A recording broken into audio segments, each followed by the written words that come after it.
Welcome to the Deep Dive. Today we are jumping into a world of sun-drenched Italy, youth soccer, and I think a really irresistible philosophy Mm-hmm. that the most important thing isn't winning, but belonging, even if it's all wrapped up in this glorious, hilarious chaos. Right. And our subject is the children's book, The Boys of Montalbano. But this deep dive is a bit different, isn't it? It is.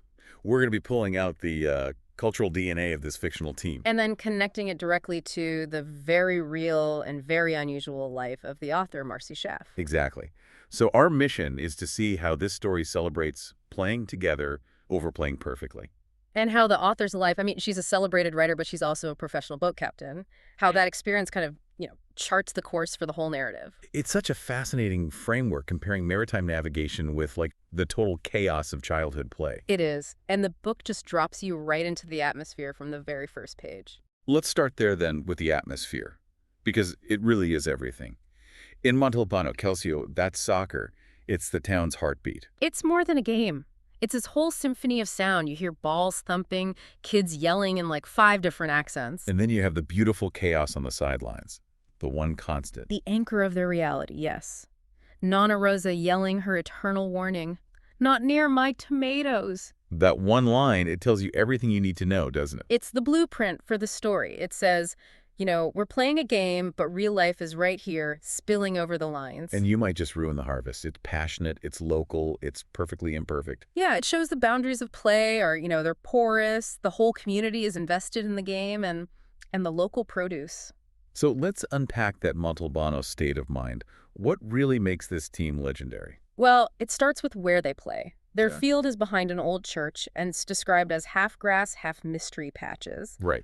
But the key is what they call it. To them, it's their coliseum. An arena for epic battles, Well- just, with less than perfect turf. Exactly. It's a place defined by its spirit, not its maintenance budget. And the team's identity, it perfectly matches that field. They're legendary, unstoppable, and my favorite part. Occasionally distractible. I think that's the crucial detail, right? They're loud, they're goofy, they argue about everything from TV players to haircuts. And this all plays out in their training.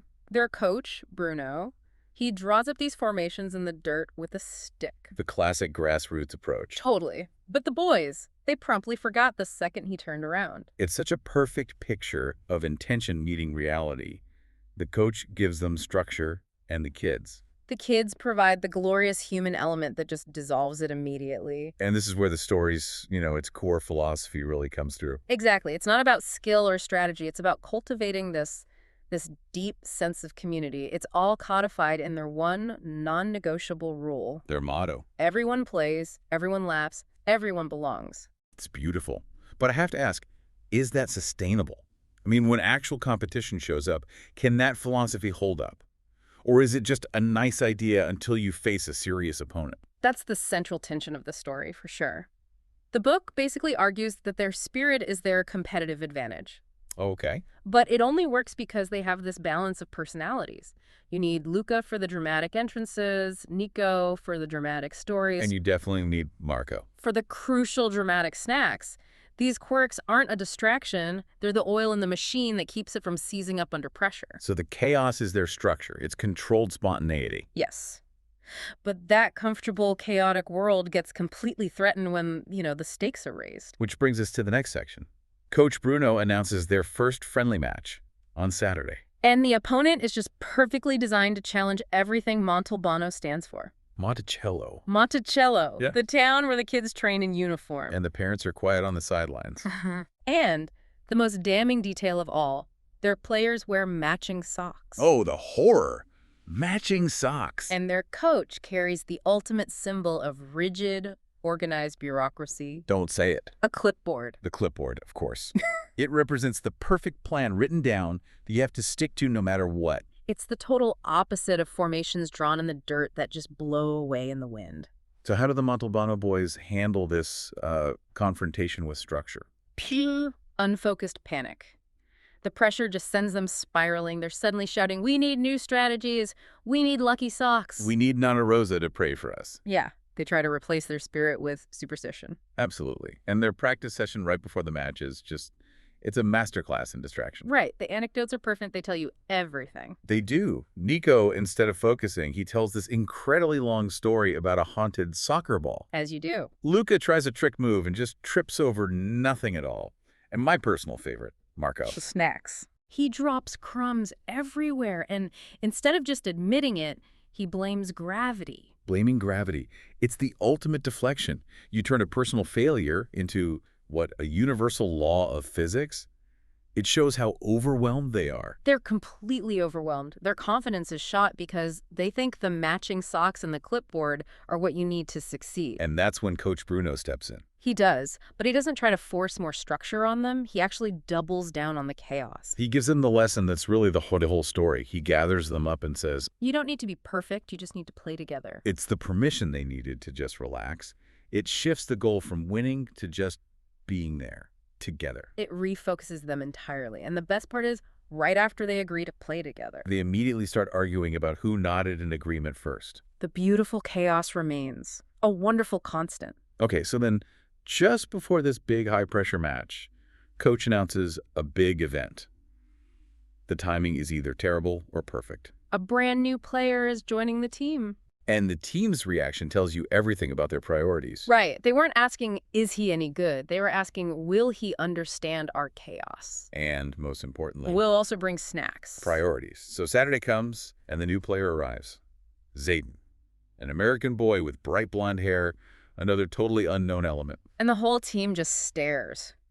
Will this kid get it? Will he understand the unwritten rules of their very specific chaos? But the tension is broken almost instantly by one perfect question.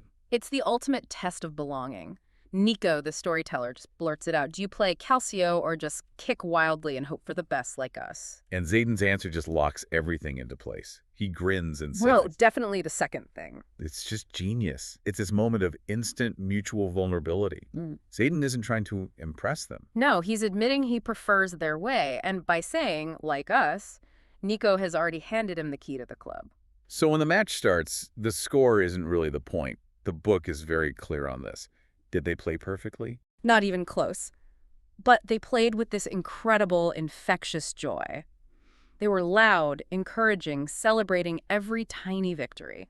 And the real win wasn't the score. It was that their joy was so contagious that even the structured matching socks Monticello team started laughing with them. That's the Montalbano metric for success. After the game, they all high-five Zaiden, not because they won, but because he just fit right in. He became a true Montalbano boy. And this moment gets even deeper when you see the book's dedication. Right. It's dedicated to Zaiden, who moved to Montalbano and completely stole my heart. Huh. This isn't just some made-up story. It's rooted in a real experience of acceptance. It connects the whole narrative to the human experience of finding your place, which brings us perfectly to the author herself, Marcy Schaff. Yes, because her unique dual background is, I think, the engine that drives this entire philosophy of journey and belonging. This is where it gets really interesting for me. Marcy Schaff isn't just a children's author. She's also a professional boat captain. I mean, just think about the intellectual leap between those two jobs. As a captain, she's skippering a 50-foot catamaran in Grenada, charting real routes, reading real weather. And she's responsible for the safety of entire families. That requires meticulous planning, absolute discipline. It's the ultimate professional clipboard, right? It is. So how does that high-stakes reality connect with writing about kids who forget formations drawn in the dirt? Exactly.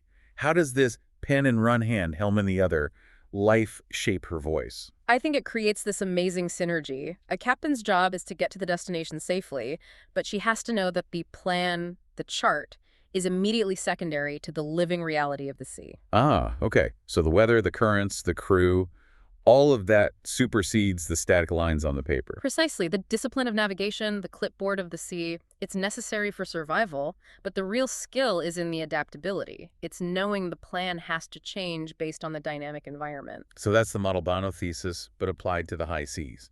The plan, whether it's a formation or a chart, is just a framework. Right. The real journey, the game or the voyage, is defined by fluidity, resilience, and collaboration. It's about the shared destination, not just the path you drew on the map. That really deepens the whole thing. The boys learn that playing together is more important than the formation, because when chaos hits, teamwork is all you have. And for a captain, when a storm hits, Team trust and adaptability are the only things that save the vessel. In both cases, the human connection is the high-stakes variable. Her storytelling just flows from that reality.